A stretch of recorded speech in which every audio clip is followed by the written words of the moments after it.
Hello and welcome to the March edition of Hawick News with me, Kira. And me, Ross. The news headlines this month. Hawick News video advert for a new head teacher went viral.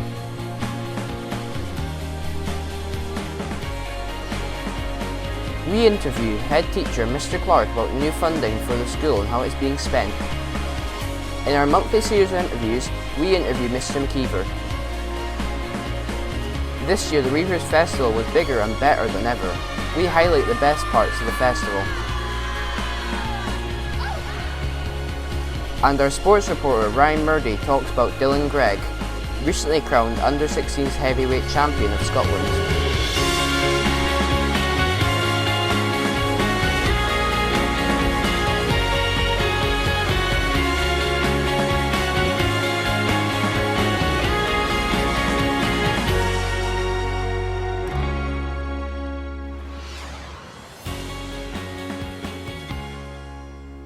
Hello. A couple of weeks ago, the Hawick News team made a video advertising the position of head teacher here at the school. The video is on our YouTube channel, website and Facebook page. We're looking to reach out to the best teaching leaders in the country, and anyone who believes they're up to the task can apply by following the link in the description of the video on our YouTube channel. Our reporter Connor has more. This month, Hawick News created a video advertising the vacancy for a new head teacher. We designed this video to promote both Hawick and the high school as great places, and the response has been overwhelmingly positive, with hundreds of people liking and sharing it online. The video has been shown on loop at the Galashiels interchange, showing the potential of becoming Hawick head teacher. If you want to apply for this job, then click the link in the description below. This has been Connor Mitchell reporting for Hawick News. Lately, the school has been earning funding from the Scottish Borders Council. Emily Thompson has interviewed Mr Clarke to find out more. Will you ever receive this opportunity in future years?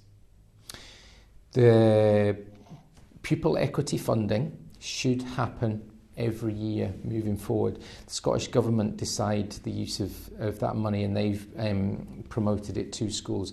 I don't believe that will change in the near future at all. So I would imagine that will happen every year. What will change is the actual amount that we receive each year, because it's based on a certain cohort within our S1 to S3. There'll be a different amount of money coming into school, but it'll be roughly the same, I think. What changes will be made to literacy, numeracy and health and wellbeing? Okay, well, the focus for the money is literacy, numeracy and health and wellbeing, as you rightly say. Our job as a school is to make sure that the money impacts on that, but it impacts on that for those who are most vulnerable with those areas. So what we're doing at the moment is still doing the talking, if I'm honest, in terms of what are we actually going to put that towards. Ideas that we're talking about.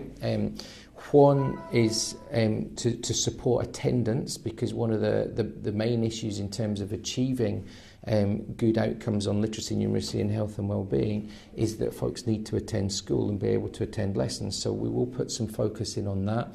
We will be focusing some support for those folk who are unable to attend or find it very difficult to attend.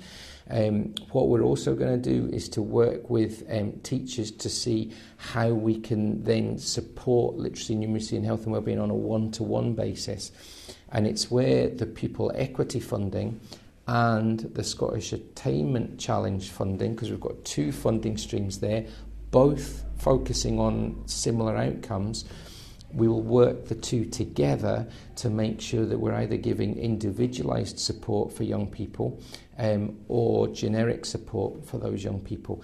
And it could be support sessions at the end of school, it could be support sessions on a Friday afternoon, it could be one-to-one sessions within school time, it could be one-to-one emotional support. There's all sorts of things that we're looking at.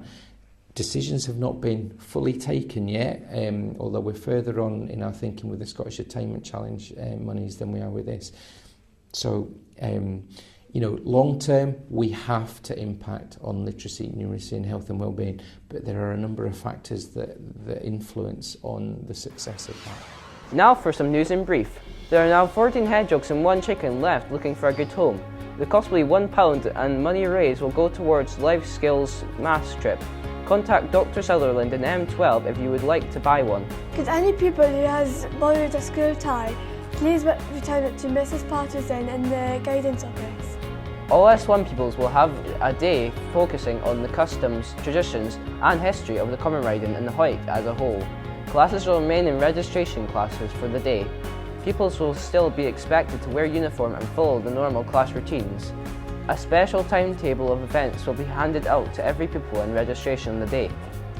Could any S3 pupil who is planning to leave school at the end of S4 and would like to go on work experience in May this year, please see Mrs Patterson in the guidance office as soon as possible. Our candidate for this month's teacher interview is Social Subjects and Faith teacher Mr McIver. I interviewed him to find out more about him. What was your favourite social subject in high school? My favourite social subject was probably history, and I really enjoyed history, and when I left school I went to university and I studied history as well for a year, and then I found other things, but yeah, history I think. Did anyone inspire you to be a teacher? If so, who?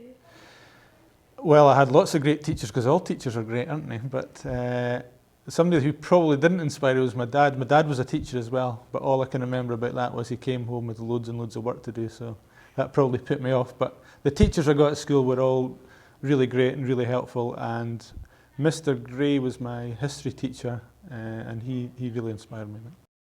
What was your favourite thing about school in general? Well, as I say, just a chance to be friends with lots of people and do loads of different sports and activities, and there was clubs, and I got involved in quite a lot. And also I got the chance to go to the Battlefields tour which we ran at People's High School. It's this very similar one to do at Hawick, and I thought that was a great experience. What are your future teaching plans?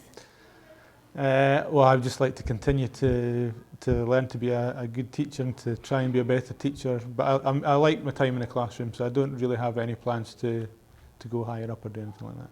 What is your favourite thing about Hawick High School? Well, I just think everybody's really friendly, the teachers, the other staff members, the pupils. I think it does feel like a big family at times, and I really like that. In the weekend, the Reivers Festival took place. The festival celebrates the rogue Reivers of the 16th century. The turnout of the festival was huge. Daniel Franklin has more. Hundreds of people flock to Hawick this month to celebrate the Reivers Festival. Every year, the Hawick Reivers Festival takes us back in time to the mid-16th century, when the borderlands were an area of constant feuding, when loyalties were to family rather than king and country, and when reiving was a means of survival. Music, drama and reenactments help us to experience what life was really like for the men and women in the border marches. Hawick Reivers Festival aims to help visitors and townsfolk alike experience day-to-day life in this violent and turbulent period of our history. Fiercely loyal and independent, hard-working and prepared to fight for what they believe in, these men and women of the 1500s did much to shape the character of the modern-day borderers.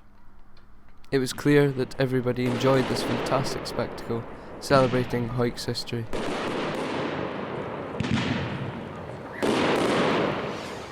Now it's time for the sport with Ryan Murdie highlighting Dylan Gregg.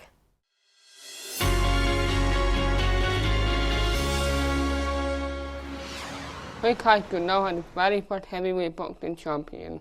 Dylan Gregg, an F4 pupil who had worked hard to pursue his dream. His interest in becoming a boxer began when he was watching boxing on the TV. He enjoyed this and decided to work hard to earn the title of champion. Dylan is a fan of PE, which helped aid his future ambition. When we asked him which boxer he would most like to fight, he answered that Mike Tyson because he is quite good and I can learn a lot of new stuff from him. Dylan's next step is to attempt to get into the European Scotland team and hopefully become a professional boxing champion. This has been Ryan Murdie reporting for Hawick High News. That's it for this month. From me, Kira. And me, Ross. Goodbye.